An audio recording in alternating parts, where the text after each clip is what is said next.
বরগুনার পাথরঘাটা উপজেলার তালতলা থেকে মঠবাড়ি পর্যন্ত প্রায় ৭০ কিলোমিটারের এই সড়কের দুপাশে সারি সারি গাছ স্বস্তি যোগাবে যে কারোর, কিন্তু সবুজে ঘেরা এসব গাছের পরতে পরতে আছে মৃত্যুর ফাঁদ।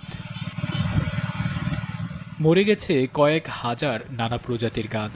কোনো কোনো গাছের মরা ডাল হেলে আছে সড়কের উপর।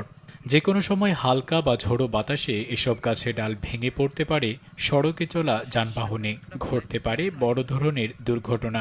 মৃত গাছ ও ডালগুলো অপসারণের দাবি এলাকাবাসীর। এই রাস্তায় অনেক গাছ ভেঙে পড়ে আছে, গাছ ঝুঁকে আছে, গাছের ডাল রাস্তার উপরে পড়ে আছে, যে কারণে গত মাসেও একই পরিবারের 3 ভাই নিহত হয়েছে।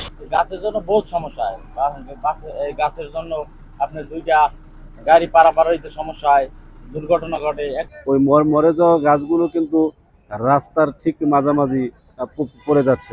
দ্রুতই এসব গাছ অপসারণের আশ্বাস উপজেলা নির্বাহী কর্মকর্তার। সেগুলো বিপজ্জনক অবস্থায় আছে, এগুলো দ্রুত অপসারণের ব্যবস্থা আমরা গ্রহণ করব। গতকালকে আমি বলেছি যেখানে অ্যাক্সিডেন্ট হয়েছে সেখানে একটি গাছের গোড়া পিছনের দিকে ছিল, আমি বলছি ফায়ার সার্ভিসকে যে এটি দ্রুত কেটে অপসারণ করার জন্য, এবং এই রাস্তার মধ্যে আরও যেগুলো রয়েছে সবগুলোই আমরা অপসারণের ব্যবস্থা করব, খুব দ্রুতই ব্যবস্থা নেওয়া হবে। মৃত গাছগুলো অপসারণের পর একই স্থানে নতুন গাছ রোপণের দাবিও তাদের।